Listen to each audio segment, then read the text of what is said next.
চেষ্টা। বিএলওর বিরুদ্ধে অভিযোগ, এক দৃষ্টিহীনকে জোর করে ভোট দেওয়ানোর চেষ্টা, এরকমটাই অভিযোগ উঠছে বিএলওর বিরুদ্ধে। এবং সেই গন্ডগোলের মধ্যে পড়ে সেই বৃদ্ধর স্ত্রী, তার মৃত্যুও হলো।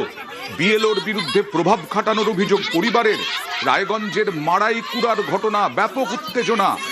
দেখুন বৃদ্ধার মেয়ে কি বলছেন।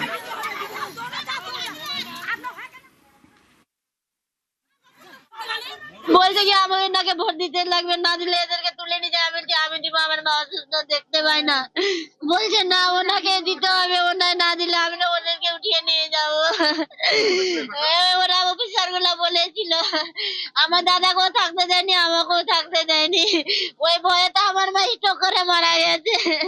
আমার মায়ের মৃত্যুর জন্য ওরাই দায়ী।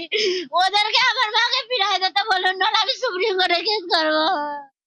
কথা বলবো প্রতিনিধি মুক্তার সঙ্গে। মুক্তা, ঠিক কি হয়েছিল এখানে? রায়গঞ্জ বিধানসভায় মারাকুড়া গ্রাম পঞ্চায়েতের ভিটি 61 নম্বর বুথে যাদের 80 বছরের উপরে এবং যারা প্রতিবন্ধীরা রয়েছে, নির্বাচন কমিশনের পক্ষ থেকে একটা তালিকা তৈরি করা হয়, তাদেরকে বাড়িতে গিয়ে ভোট করাবে। ঠিক সেই অনুযায়ী আজ বিএলও এবং তার মাইক্রো অবজারভার সহ 3 প্রতিনিধি দল তাদের সেই 18 হোসেনের বাড়িতে যায়। সে একজন প্রতিবন্ধী এবং অন্ধ। সেই বিএলও